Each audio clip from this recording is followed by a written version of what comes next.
საქართველოს დამოუკიდებლობის დღის აღსანიშნავი ღონისძიებები მსოფლიოს სხვადასხვა ქალაქში გრძელდება.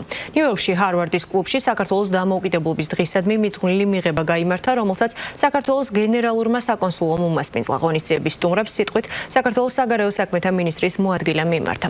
გამოსვლაში მან ხაზი გაუსვა საქართველოსა და შტატებს შორის მჭიდრო თანამშრომლობასა და მეგობრული ურთიერთობების მნიშვნელობას და ისაუბრა საქართველოს საგარეო პოლიტიკის პრიორიტეტებზე. ამასთან საქართველოს გენერალურ საკონსულოს საზეიმოდ გადაეცა ნიუ-იორკის შტატში ასამბლეის საკანონმდებლო რეზოლუცია, რომლითაც 26 მაისი აღიარებული იქნა საქართველოს დამოუკიდებლობის დღედ ნიუ-იორკის შტატში.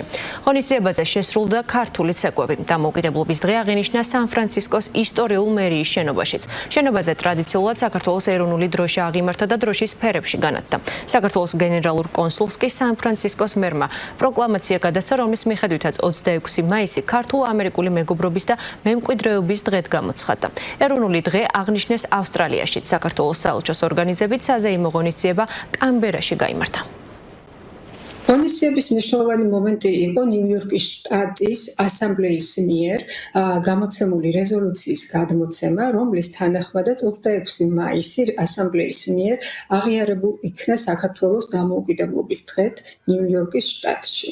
გენერალურ საკონსულოს ასევე გადმოეცა ნიუ-იორკის მერის ერიკ ადამსის პროკლამაცია, რომლითაც 26 მაისი გამოცხადებულ იქნა ქართული კულტურის მემკვიდრეობის დღედ ქალაქ ნიუ-იორკში. პირველ რიგში ვილოცავ თითოეულ ქართველს ამ უაღრესად მნიშვნელოვან დღეს.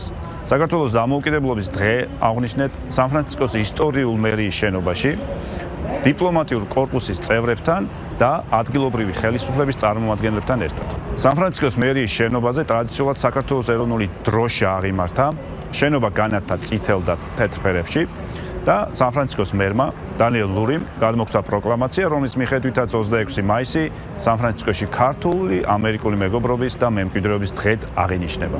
უმასპინძლა ჩვენს ბევრ მეგობარს, პარტნიორს, კოლეგას ჩვენს მიღებას კანბერაში დაესწრნენ ჩვენი კოლეგები, ავსტრალიის თანამეგობრობის საგარეო უწყების თანამშრომლები, წარმომადგენლები, რომლის დროს ჩვენ სტუმრებს შესაძლებლობა მიეცათ გაცნობოდნენ საქართველოს საკმაოდ ღრმა და მდიდარ კულტურულ მემკვიდრეობას, დაწყებული ჩვენი ლიტერატურული მემკვიდრეობით, ჩვენი კინემატოგრაფით, მუსიკით და ზოგადად ჩვენი ისტორიით, რაც დაკავშირებული არის ჩვენი დამოუკიდებლობის დღესთან.